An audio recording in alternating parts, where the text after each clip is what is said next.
Hey, Jerry Corley here, standupcomedyclinic.com. Welcome to another episode of Ask the Joke Doctor. This is the COVID edition. This video, I want it to be talk about success and failure, talk about commitment, talk about giving up, talk about surrounding yourself with the right people.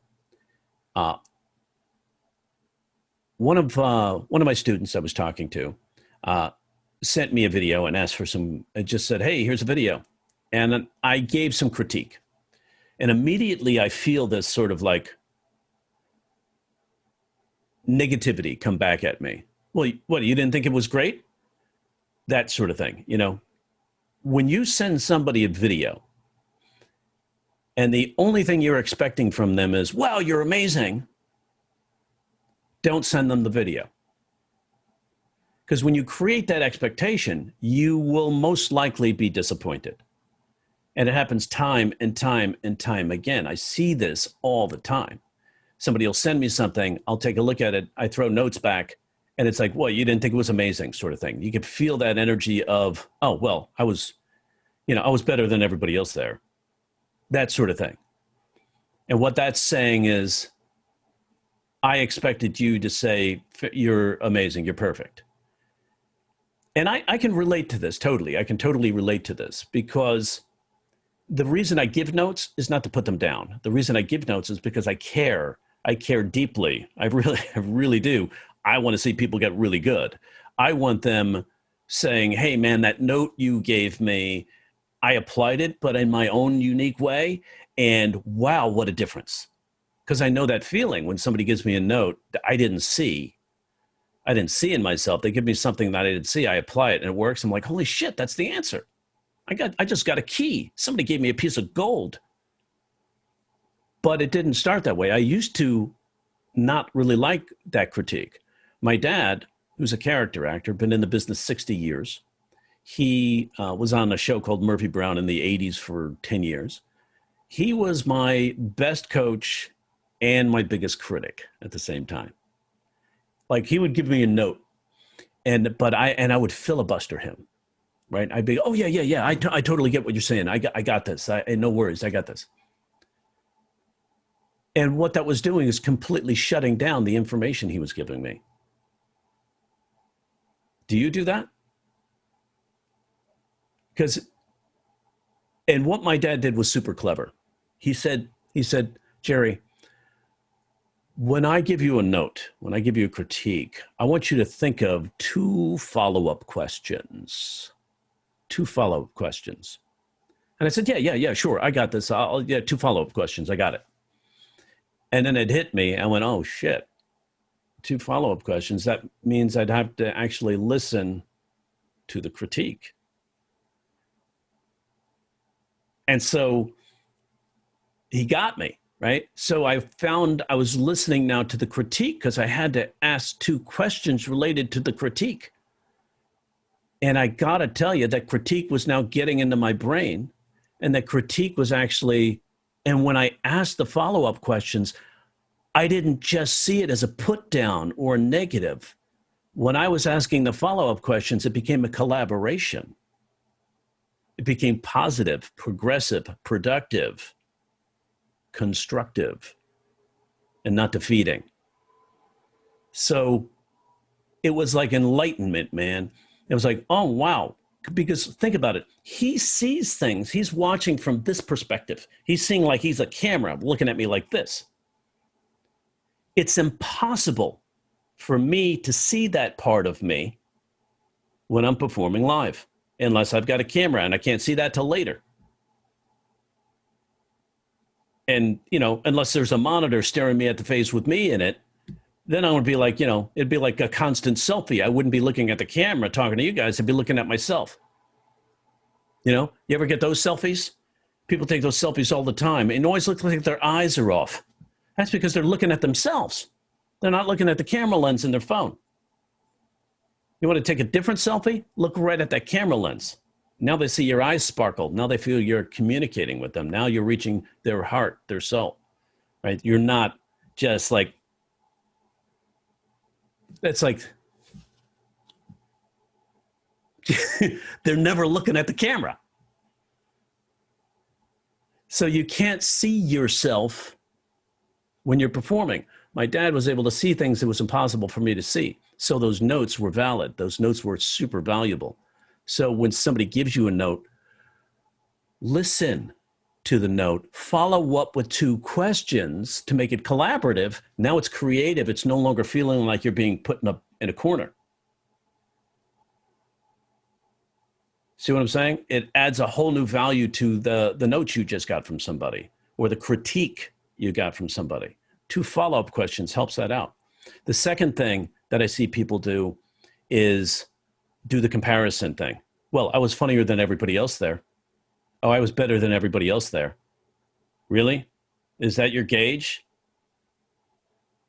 So I know people, you know people, I'm sure, that use that. We hear them say shit like that a lot, right? They'll be like, yeah, I was better than everybody else there. Okay, so these people who are obviously beneath you as you see them, you're better than them. That's fantastic. But when am I going to hear you come in and say to me, yeah, I did. I think I did pretty good. Man, there were a couple of people that were really outstanding. Man, and boy, did I learn a lot. There's some lessons watching those guys play. If you're not saying that, you're not doing yourself justice. You're not doing your work. You're not going about this the right way. Because if you're constantly comparing yourself to those others in your class who are not as good as you, and if that's your gauge for your work, you're gonna stay the same or get worse. You're not gonna grow. I guarantee you that's what's gonna happen. If you surround yourself with people who are average or beneath you, you will stay average to that level. You take the 5 people that you hang around with the most, take the average success of that, those 5 people, that's how successful you will be. And you see this happen time and time again. Put yourself at a higher level. Surround yourself with better people. Go to shows with people who are really good, that have had many, many years experience. More experience than you. People, and if somebody gives you a note who sees something,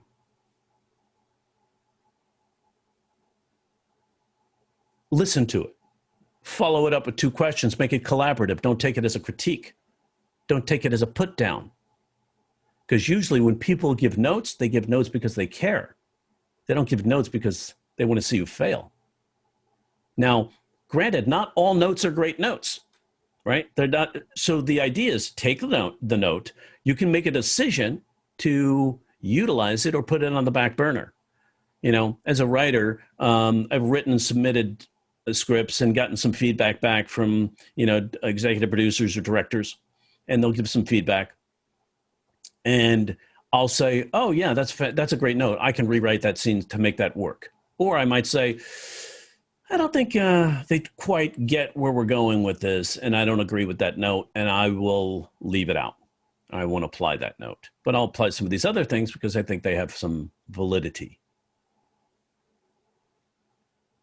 But not all the good notes are great.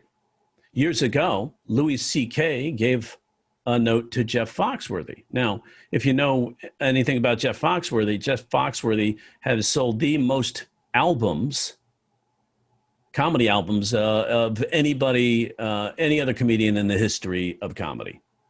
The guy's made $1 billion from You're a Redneck If. You're a Redneck If. Right now, he's evolved from that because he's growing. He continuously grows. Smart man. He's not a redneck. He's a smart dude.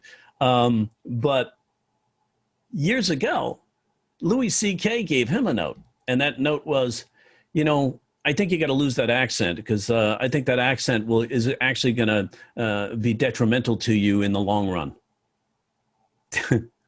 What? Really? But Foxworthy is not a dumb guy. Foxworthy was working on his branding. I'm branding myself. This is who I am. This is what I want to convey to people. I'm a unique persona. People get attracted to a unique persona, especially people that are of that kind, right? Who are like, yeah, I relate to Southern people. I relate to his redneck ideas. I feel fine making fun of myself a little bit and teasing about being a redneck. That's fine. And so it's totally relatable. I like watching Foxworthy because he's got great jokes. So if he has great jokes and he's got that character going on, he's got a win-win happening. And I mean, it's easy to be hindsight is 2020 and 2020, not the year, the vision, right? That perfect vision perspective. 2020 tells us that Foxworthy's choice was brilliant because he made over $1 billion. So some notes are good. Some notes you can put on the back burner, but put them on the back burner. Keep them there somewhere because they might be applicable towards maybe another element of your set. Maybe the information that was being conveyed to you wasn't being conveyed effectively enough, and you could utilize that somewhere else. Now, maybe Foxworthy utilized that. You don't want to stick with that accent. You want to lose the accent because otherwise it's going to be a detriment to you. Maybe somewhere in the brain, the seed of that idea was sitting in there, and he says, I don't want to stick with, you're a redneck if forever. I want to evolve and talk about family and kids and growing, and because I'm at a different, I don't want to get locked into that forever.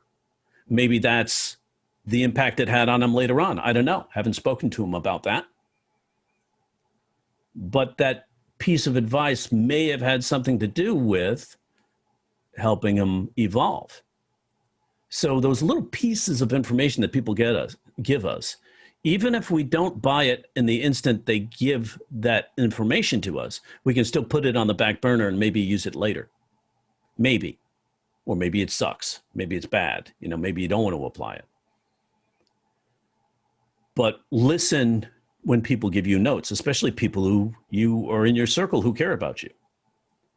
But if you're comparing yourself to other people who you constantly are better than, then, and that's how you gauge your performance, and that's the level you will remain at. Surround yourself with people who are better than you. Go to shows and watch people who are better than you. Learn from them. Get on shows with people who are better than you. Go on tour with people who are better than you. And learn from their experience, see how they work the audience, see where they get their laughs, apply some of those techniques, ask questions. But don't surround yourself with those people who are average. Here's another thing you want to avoid. You want to avoid those people who are constantly negative. They're everywhere, man, especially in our business and show business, because there is such a massive amount of insecurity. It's like people are negative. They think, the business sucks. Everything sucks. Everything's shut down. Everything's bad. These guys like, it's all like Zoom comedy. I don't do Zoom comedy. I'm a live performance guy. Well, why wouldn't you want to work on another skill set? You know what Zoom comedy does? Zoom comedy teaches you to treat this camera like a person. You can talk to the camera. Now, what people see is you're talking right to them. Rather than looking at doing the selfie view. Hey, the selfie, I'm going to talk like this and just look at myself. You actually learn to talk to people. How does that benefit you? Oh, you might get some commercials or be a spokesperson. And you got to learn to talk right to that camera, or a host of a show where you can make $15 million a year, like Pat Balsack from Wheel of Fortune. Talk right to that camera like that camera's a person. Get used to it. Hey, I got to tell you a secret, man. You're right there. You get used to treating that camera like it's a person, rather than, just be, I'm a Zoom guy, get uncomfortable in Zoom. Also learning to stay focused. I had a student of mine say, well, my ADD, I can't do it in a class. I can't be in a class. I'm ADD. And dropping after one class. Really? That's it? One class? That's all you give yourself? What does that say? How does that speak to your consistency and your persistence in anything where you're uncomfortable? It's like we constantly hear the phrase, get outside your comfort zone. And people will use that phrase, I'm going to get outside my comfort zone. And then they do it once and they're like, oh, it's too uncomfortable. I'm getting out. It's not going to help. That consistency right? That consistency. You ever try to meditate? Somebody says meditate. You need to meditate every day. Meditate. Meditation is where you clear your mind from any other thoughts. Just clear your mind and focus on the rise and fall of the breathing, right? And you're supposed to meditate. And you try it for the first time and you can't not think of anything. Things just keep coming into your head. And you go, I suck at meditation. But meditation takes practice, just like anything else. So if you practice it, maybe you were able to clear your mind of something for 5 seconds. That's great. Maybe the next time it's 7 seconds. Maybe the next time it's 8 seconds. Maybe the next time it's 20 seconds. So it keeps getting better because you consistently practice. Same thing with Zoom shows. You get in, what are your discomforts? Write in the pros, write down your pros and cons. What are your discomforts? What are you struggling with? Learn to use that mic. But just saying, I don't do just Zoom shows. So what are you going to do? If there's no live performance, what are you going to do? You're going to sit at home and just like stand there and hope something will change? You know, this pandemic, this COVID coronavirus thing is not going away just because it's going to go away. It's not going to go away because, oh, you know, it's April, it gets hot. April's hot, so COVID will just go away like a miracle. Not going to happen, you know? I think when Trump said April is hot, he was talking about Miss April because it didn't go away. It got worse. And things are still shut. And I have a feeling we're going to be living with this for a while. This live performance thing is going to be on and off. I don't know. You know, we may hit a second wave and they're going to shut shit down again. The important thing is to keep people safe. So I'm not teaching live classes until it's safe. I'm just not going to do it because I don't want to live with somebody by random coming into a class and happens to be positive, doesn't even know it because they're asymptomatic, but they give it to somebody else and then they go home and give it to their dad or their uncle and they die. Because of me? No, I'm not going to do it. We're going to do it on Zoom. And here's the positives of Zoom. I didn't think Zoom would work. When shit shut down and I had to move everything to Zoom, I was like, everything online, I was like, it's not going to work. Comedy's a live, interactive thing, man. It's not going to work. But I said, I got to do it. Got to do it. You know, people were jonesing to stay creative. So I started doing the Zoom. And there was a Zoom, you know, in the Zooms, if you haven't been on the Zooms, you have these Zoom shows, these Zoom classes. You have the gallery view, there's all the students in the class. And there's a chat over on the right side, all right? There's a chat room. People can get into the chat. I tell them, hey, get in the chat, say your name, say where you're from, get to know each other. And because as the class rolls forward, you're going to be putting things down in there. You're going to be helping each other out. You're going to be hearing somebody's joke. You're going to be tagging it and topping it. You're going to be collaborative and creative. This is going to be a writer's room. And what I realized was there's more creative interaction and creative writing happening in that chat room than there ever was in one of my live classes. And here's why. There's a little more anonymity when you're putting a joke or a topper or a tag to a joke in the chat. There's a little more anonymity because you're not interrupting the speaker. You're not interrupting me talking or me giving an example or me giving a note to somebody else. You're not interrupting. You're just saying, and it's that it happens right at that moment. It happens in your brain. Oh, what if you did this? Sarah, what if you did this? Todd, what if you did this? Bill? And you see this interaction. Oh, wow, thanks, man. That's a great line. And somebody else is like, oh, dude, hysterical. And you have all this great positive creativity going on in the chat that doesn't happen during live classes because everybody's trying to be polite. And there's a little more vulnerability when you have to say it out loud. So, but in that chat, boy, they flow. And what else is happening? Not only is this great creativity taking place in a Zoom room, there's also networking. All these people helping each other out, building synergy, building a community, getting to know one another, sharing their emails, keeping in contact. Then And on Zoom, man, you can talk to people all over the world. You can have people in classes from all over the world. So people are talking to people in different parts of the country, different parts of the world. You know, people saying, hey, clubs are opening here in Indiana, or clubs are opening here. We got our first live show coming up. We're looking for comedians. And now there's opportunity happening because you're working with other comedians and you're not being negative about Zoom. So there's a positive there. But so many people just, they're discounting themselves. They're short-circuiting their creativity by not working Zoom. You know, like I was a skeptic at first myself. I didn't think it was going to work. Now I see it, how well it's working. Now I see how creative people are getting. And it teaches you to use that camera.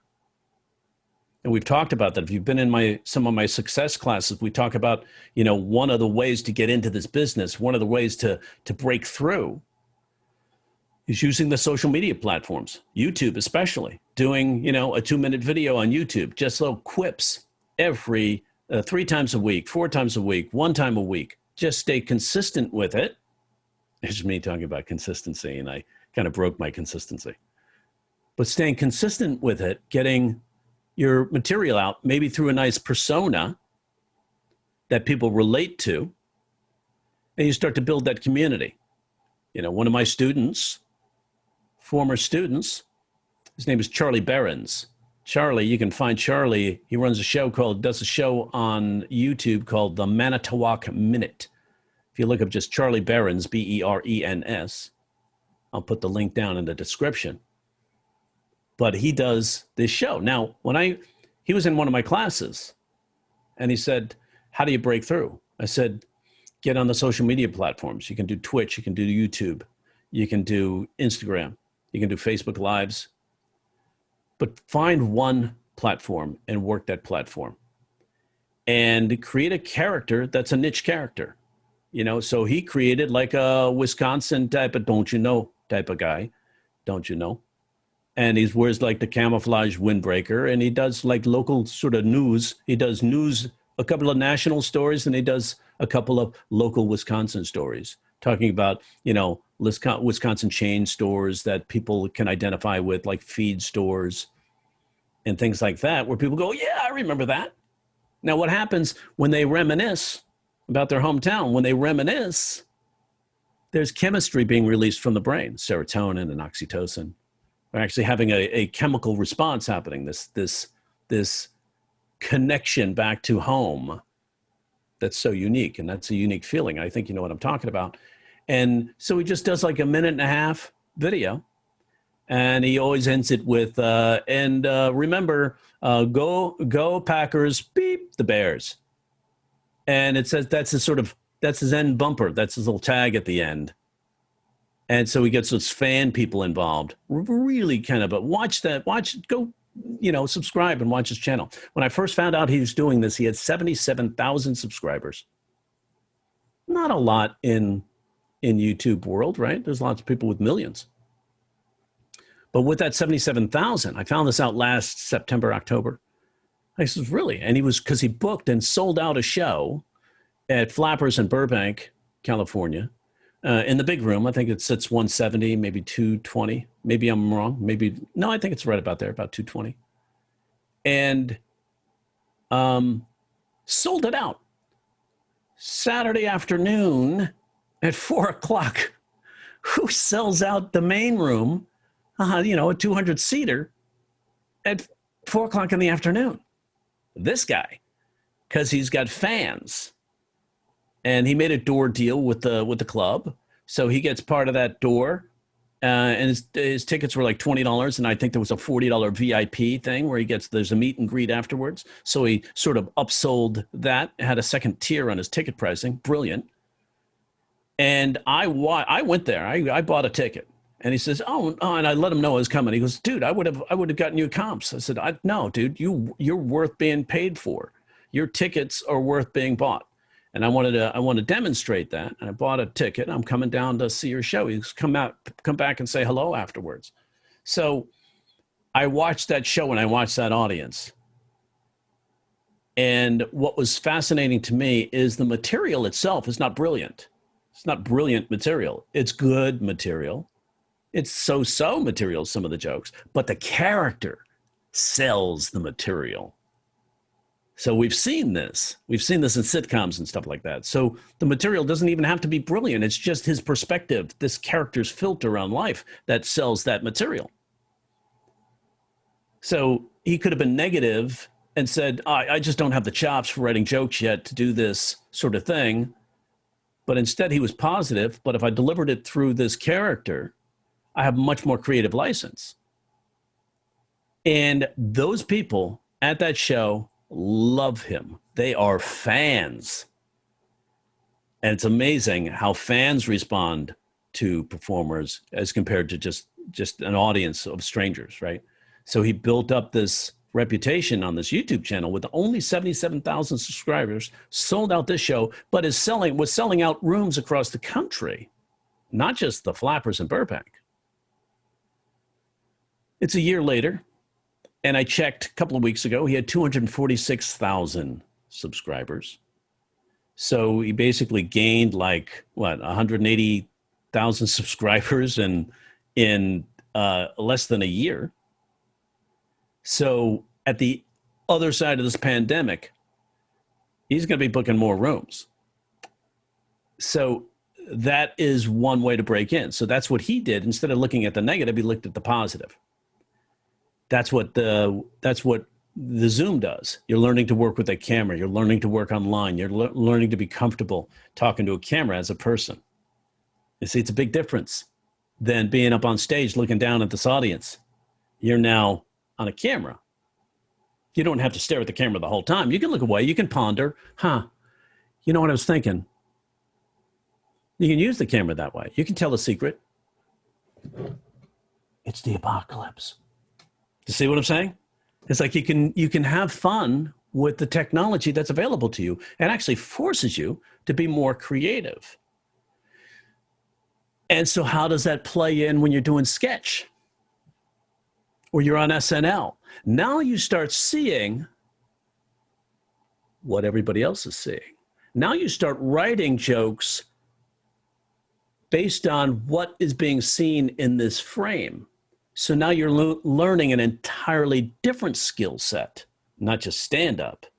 You're learning how does this present to people who are watching TV, Netflix, Saturday Night Live.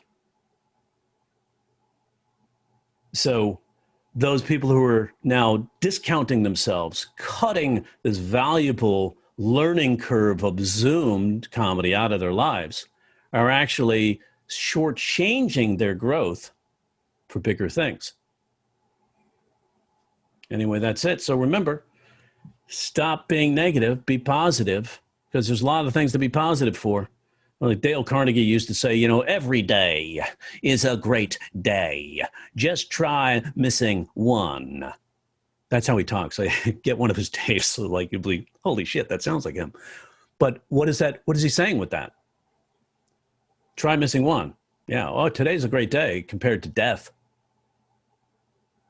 So, if you just think positively and use things positively to stay consistent and be persistent and continue to grow and stay on that discovery slope rather than that sort of plateau of not learning, every day that you're not doing something to get just a little better, you're doing nothing to get just a little worse.